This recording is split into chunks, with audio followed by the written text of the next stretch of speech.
Hello everyone, welcome back to my channel cooking with Armina. আজ আমি আপনাদের সঙ্গে শেয়ার করব বাঁধাকপি দিয়ে চিকেন রেসিপি।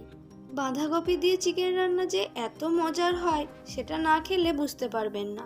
চলুন তাহলে শুরু করে দিই আজকের এই রেসিপিটি। বাঁধাকপি দিয়ে চিকেন রান্নার জন্য আমি এখানে 500 গ্রাম চিকেন নিয়ে নিয়েছি আর একটা মিডিয়াম সাইজের বাঁধাকপি নিয়েছি। এবার একটা কড়াইয়ের মধ্যে 2 টেবিল চামচ সরষের তেল দিয়ে দিলাম। তেলটা খুব ভালো মতো গরম হয়ে গেলে এর মধ্যে স্লাইস করে কেটে রাখা পেঁয়াজ দিয়ে দিলাম। এখানে আমি একটা মিডিয়াম সাইজের পেঁয়াজ ব্যবহার করেছি।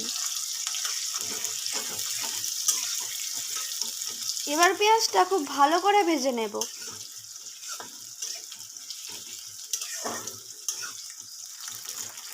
পেঁয়াজটা লাল লাল করে ভাজা হয়ে গেলে এর মধ্যে আগে থেকে ধুয়ে পরিষ্কার করে রাখা চিকেনটা দিয়ে দেব।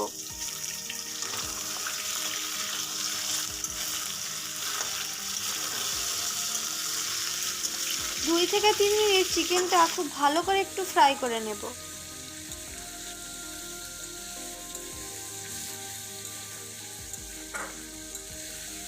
এখন আমি এর মধ্যে স্লাইস করে কেটে রাখা টমেটো দিয়ে দিলাম।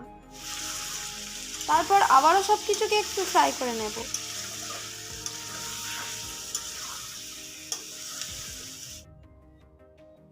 এখন আমি এর মধ্যে 2 চা চামচ লবণ দিয়ে দিলাম আর দিলাম 1 চা চামচ আদা রসুন বাটা, 1 চা চামচ জিরের গুঁড়ো, 1 চা চামচ ধনের গুঁড়ো, 1 চা চামচ হলুদের গুঁড়ো, হাফ চা চামচ লঙ্কার গুঁড়ো আর 1 চা চামচ কাশ্মীরি লঙ্কার গুঁড়ো। ঝালের পরিমাণটা আপনারা নিজেদের ইচ্ছা অনুযায়ী ব্যবহার করবেন। এবার মশলাটার সঙ্গে চিকেনটা খুব ভালোভাবে কষিয়ে নেব।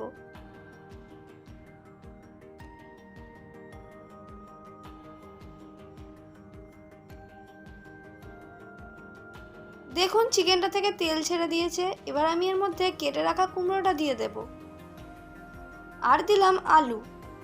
এখানে আমি 2টো মিডিয়াম সাইজের আলুকে কিউব করে কেটে নিয়েছি। তারপর আবারও সব কিছুকে চিকেনটার সঙ্গে মিশিয়ে নেব।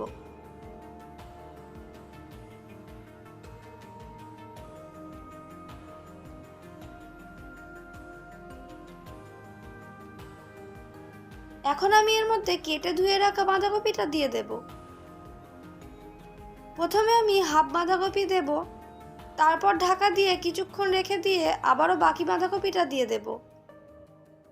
আমার কড়াইটা ছোট, তাই পুরো বাঁধাকপি একসঙ্গে দিতে পারলাম না। হাফ বাঁধাকপি সেদ্ধ হয়ে গেলে আবারও বাকি বাঁধাকপিটা দিয়ে দেব।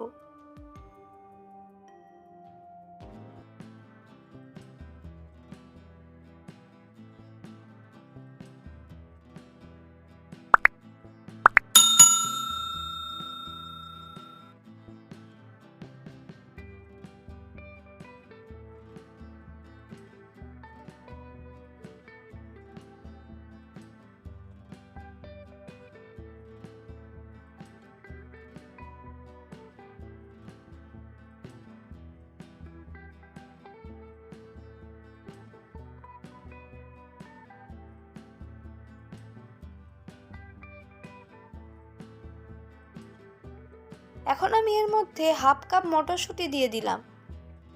মটরশুঁটিটা দেওয়ার পর বাঁধাকপিটা খুব ভালোভাবে নেড়ে নেব। কিছুক্ষণ ঢাকা দিয়ে রাখার পর দেখুন বাঁধাকপিটা কিছুটা সেদ্ধ হয়ে গেছে।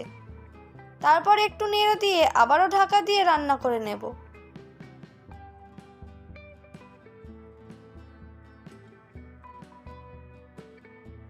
আপনারা এইভাবে বাঁধাকপি রান্না করে খেয়ে দেখুন, আশা করি আপনাদের খুব ভালো লাগবে। আমার তো এই রান্নাটা ভীষণই প্রিয়। আমি প্রায় শীতের দিনে এই রান্নাটা করে থাকি।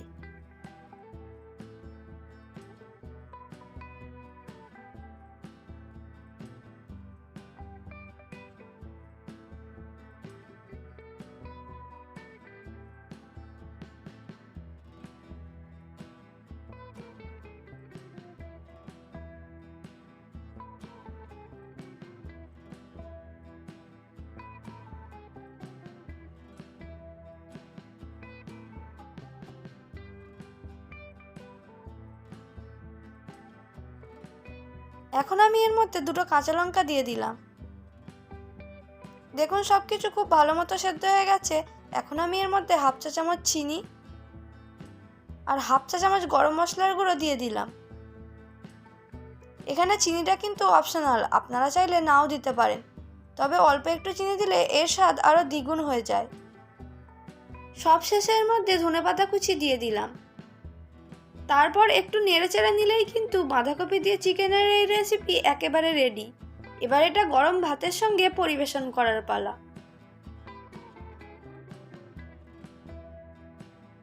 তাহলে আর দেরি কিসের, আপনারাও বাড়িতে এই রেসিপিটি বানাচ্ছেন তো?